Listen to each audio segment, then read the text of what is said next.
জয় জগন্নাথ। আজকে আমি এই ভিডিওতে দেখাবো আমাদের গ্রামের উল্টো রথযাত্রা উৎসবের কিছু মুহূর্ত। আমরা দেখতে দেখতে প্রায় 6 বছর অতিক্রম করে ফেলেছি। গ্রামের সবাই যখন একত্রিত হয় তখন তো ভীষণ ভালো লাগে দেখতে, তার সাথে এরকম একটা আনন্দ।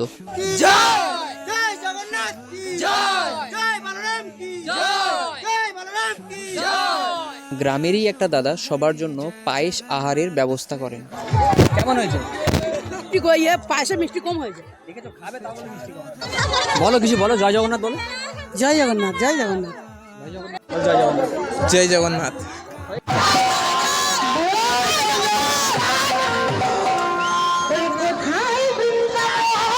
জয় জগন্নাথ, জয় জগন্নাথ, তারপরে জয় বলরাম, জয় বলরাম, জয় সুভদ্রা। জয় সুভদ্রা। বাহ, তুমি ভালো আছো তো?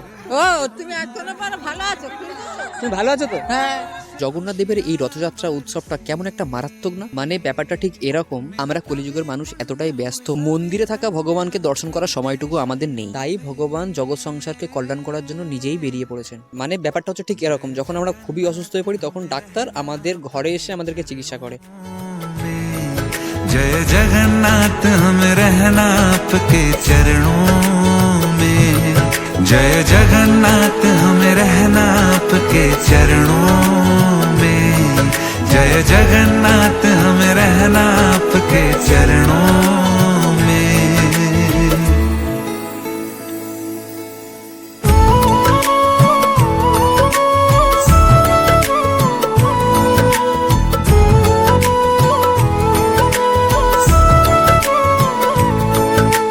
परिक्रमा पथ पे जो भी चला, द्वार खुला हर द्वार खुला।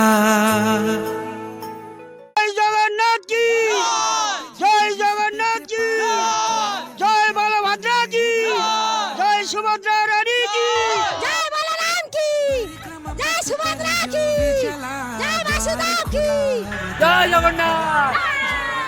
আমাদের রথ ঠাকুরবাড়ি জগন্নাথ মন্দির হয়ে মাসির বাড়িতে যায় 1 সপ্তাহের জন্য। তারপরে আমরা আবার মাসির বাড়ি থেকে হয়ে নিজের বাসভবনে ভগবান ফিরে আসেন, যেটাকে আমরা উল্টো রথ বলে থাকি। তারপর আমরা ভজনের তালে তালে নাচতে লাগি।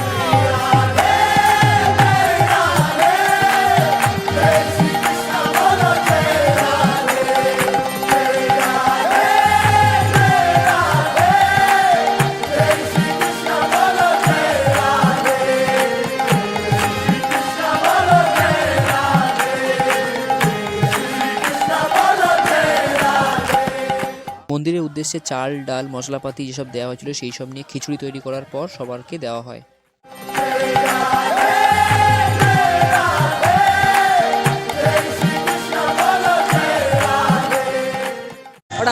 বলো, I love you, I love you, too বলতে হয়, I love you, I love you two.